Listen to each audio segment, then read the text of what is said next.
हम ममता झा समस्त मिथिलावासी के गोर लागे छी। भोला बाबा के गीत गाबे जा रहल छी। जय मिथिला, जय मैथिली, जय मां जानकी।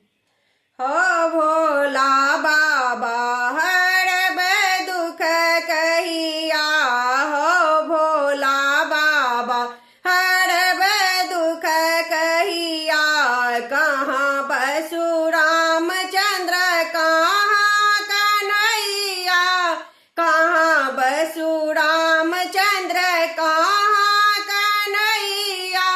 कहाँ बसु मोर डमरू धरैया, कहाँ बसु मोर डमरू धरैया।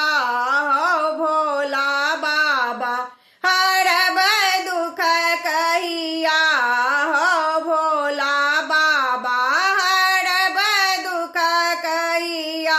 अयोध्या बसु रामचंद्र मथुरा कन्हैया, अयोध्या बसु रामचंद्र मथुरा कन्हैया। पर्वत पहाड़ पर डमरू धरैया, पर्वत पहाड़ पर डमरू धरैया। हो भोला बाबा हरब दुख कहिया, हो भोला बाबा हरब दुख कहिया। किनकर पुत्र रामचंद्र किनकर कन्हैया, किनकर पुत्र रामचंद्र किनकर कन्हैया। किनकर छथिन मोर डमरू धरैया, किनकर छथिन मोर डमरू धरैया। हो भोला बाबा हरब दुख कहिया, हो भोला बाबा हरब दुख कहिया। दशरथ पुत्र रामचंद्र वासुदेव कन्हैया, दशरथ पुत्र रामचंद्र वासुदेव कन्हैया।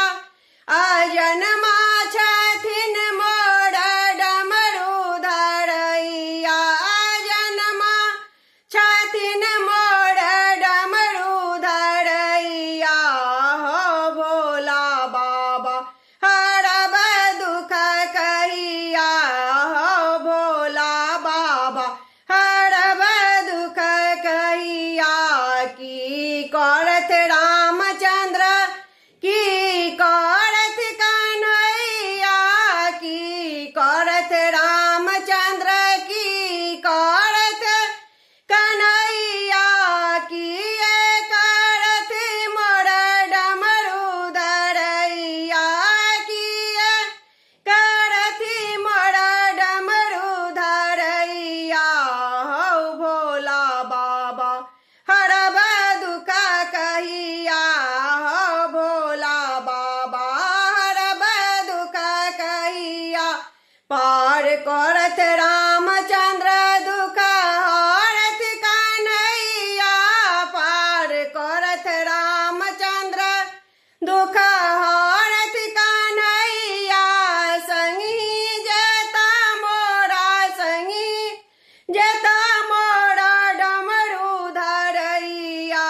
हो भोला बाबा हरब दुख कहिया, हो भोला बाबा हरब दुख कहिया, हो भोला बाबा हरब दुख कहिया। धन्यवाद।